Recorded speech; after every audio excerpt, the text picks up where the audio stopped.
This channel does not promote any violent, harmful, or illegal activities. All content provided by this channel is meant for an educational purpose only.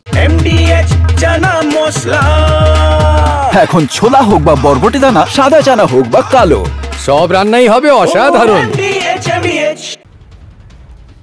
চাকরিহারার একাধিক পথ আর সেই পথের মধ্যে দিয়ে তাদের চাকরি ফিরে পাওয়ার চেষ্টা করছেন। এবার আইনি পথেও তারা লড়াই করতে চাইছেন, সুপ্রিম কোর্টে তারা যেতে চাইছেন। আবার সেখানে তাদের মূলত বক্তব্য, যারা অযোগ্য চিহ্নিত হয়ে রয়েছেন তাদেরকে বরখাস্ত করতে হবে এবং একই সঙ্গে ওয়েমারের যে মিরর ইমেজ সেটাও প্রকাশ করতে হবে। এই দাবি চাকরিহারাদের রয়েছে। সুপ্রিম কোর্টের দ্বারস্থ হচ্ছেন তাদের এই দুই দাবিকে নিয়ে।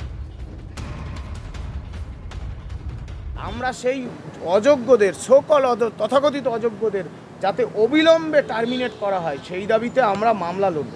সুপ্রিম কোর্টে আজকেই লড়ব, ভ্যাকেশন কোর্টে লড়ব। অতি দ্রুত আমাদের সাধ্য মতো ক্ষমতা অনুযায়ী আমরা দিল্লি যাচ্ছি।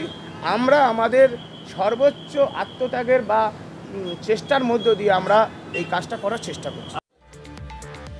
চাকরিহারারা একদিকে গেছেন শিক্ষা দপ্তরের সঙ্গে কথা বলতে, অপরদিকে সুপ্রিম কোর্টের দ্বারস্থ হতে চলেছেন তারা। এই সব পরিস্থিতির মধ্যে রাজনৈতিক দলগুলোর প্রতিক্রিয়া কি রয়েছে আপনাদের শোনাচ্ছি। প্রথমে কংগ্রেস নেতা, প্রাক্তন কংগ্রেসের সাংসদ অধীর রঞ্জন চৌধুরীর বক্তব্য শোনান।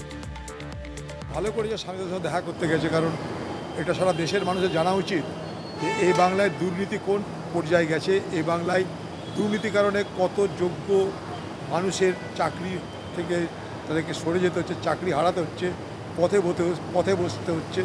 এটা সারা ভারতবর্ষের মানুষের জানা দরকার।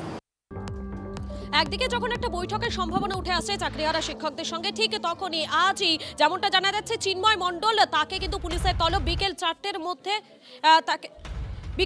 মধ্যে তাকে হাজিরা দিতে জানানো হয়েছে। বিধাননগর উত্তর থানার পুলিশে সেখানে হাজিরার নির্দেশ দেওয়া হয়েছে তাকে। চাকরিহারা শিক্ষক নেতা চিন্ময় মণ্ডলকে পুলিশের তলব, আজ হাজিরার নির্দেশ বিধাননগর উত্তর থানার পুলিশের। আজ বিকেল 4টের মধ্যে তাকে হাজিরা দিতে হবে, অন্তত এমনটাই জানানো হয়েছে। বিধাননগর উত্তর থানায় হাজিরার নির্দেশ দেওয়া হয়েছে। যেমনটা জানা যাচ্ছে এখনো পর্যন্ত চিন্ময় মণ্ডল তিনি জানিয়েছেন তিনি হাজিরা দেবেন এবং তদন্তে সব রকমভাবে সহযোগিতা করবেন তিনি, এবং বিকেল 4টের মধ্যেই তাকে হাজিরা দিতে হবে বিধাননগর উত্তর থানায়। নোটিশে এমনটাই উল্লেখ রয়েছে। একদিকে আমরা দেখতে পাচ্ছি 6 সদস্যের যে প্রতিনিধি দল তারা হয়তো আর কিছুক্ষণের মধ্যে সেখানে পৌঁছে যাবেন। বৈঠকে হওয়ার যে সম্ভাবনা, সেই সম্ভাবনা কিন্তু রয়েছে। ঠিক তখনই কিন্তু চাকরিহারা শিক্ষক নেতা চিন্ময় মণ্ডল তাকে পুলিশের তলব, বিকেল 4টের মধ্যে তাকে হাজিরার নির্দেশ দেওয়া হয়েছে। আজকে আমাকে ডাকা হয়েছে, আমি অবশ্যই সেই সহযোগিতা করব তদন্তে, কিন্তু ডাকার মানে তাৎপর্যটা জানা নেই। কারণ শুধুমাত্র আন্দোলন পরিচালনা করি বলে বা প্রতিবাদের একটা মুখ হয়েছি বলে কি ডাকা হচ্ছে? কোথাও গিয়ে কি দমিয়ে দেওয়ার চিন্তাভাবনা? এটা করলে খুব বড় ভুল, কারণ প্রতিবাদ কখনো দমানো যায় না এইভাবে। আর এগুলো বাচ্চাদের জিনিস নয় যে এইভাবে আমরা বাচ্চা নই যে ভয় দেখানো যাবে। বাহ, এবার রয়েছে স্বাদ। হ্যাঁ, অপূর্ব স্বাদ।